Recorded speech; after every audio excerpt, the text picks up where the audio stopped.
প্রথম দিনে সেই আমার সাথে পাঙ্গা নিলে তো? তুমি এখানে 5 বছরে ডাক্তারি পড়াশোনা কমপ্লিট করতে পারবে তো নন্দী ঘোষ? এই, তুমি আমাকে কি ভেবেছো আমি সুন্দর যে তোমার এসব কথা শুনে আমি ভয় পেয়ে যাব? শোনো, একটা কথা না কান খুলে মাথায় ঢুকিয়ে নাও, শাখা সিঁদুর ঘরোয়া বেশ, আনন্দী হবে MBBS। হ্যাঁ, আর শোনো, এই যে প্রিন্সিপালের ঘরে তোমাদের ডাক পড়েছে না, যাও ওনার ঘর থেকে ঘুরে এসো, তারপর দেখো যে তোমাদের ডাক্তারি পড়াটার এখানে হয় কিনা।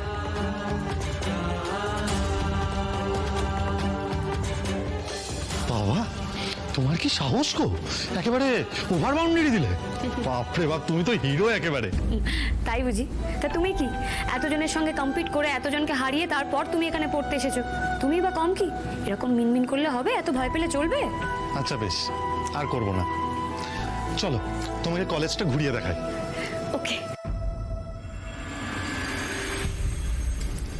দূর দূর দূর স্যার, স্যার বাবা স্যার স্বর্গে চলে গেছে, এতদিন হয়ে গেছে, এখন স্যার পুরোনো কষ্টগুলো খুঁচিয়ে স্যার লাভ আছে?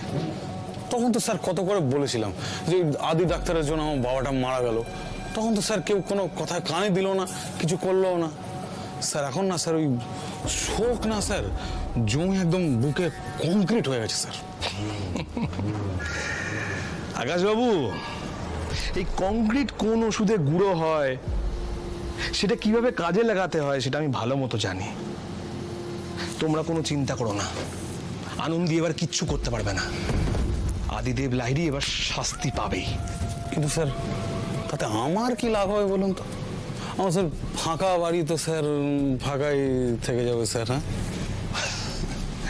ফাঁকা বাড়ি না, ফাঁকা থেকে যাবে। ঠিক আছে, তোমার ফাঁকা বাড়ি ভরাট করার ব্যবস্থা আমি করছি। আকাশবাবু, এবার নিশ্চয়ই তোমার ফাঁকা ঘর আর ফাঁকা থাকবে না? স্যার কি যে বলেন না স্যার, আগে বলবেন তো, তার কি আর শুরুতে এত ধানাই পানাই কেউ করে? তা স্যার কি বলতে হবে স্যার, এই সূর্য পশ্চিম দিকে উঠেছে। আচ্ছা আকাশ, একটা কথা বলো তো, মানে তুমি আর আনন্দী তোমরা একই মায়ের পেটের সন্তান তো? হ্যাঁ স্যার, হ্যাঁ। আচ্ছা ঠিক আছে, আগে কাজের কাজটা করে ফেলি। হ্যাঁ,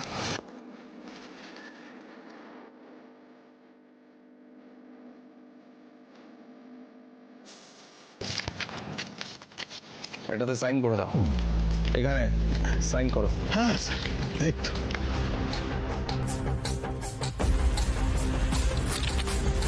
স্যার এই যে স্যার।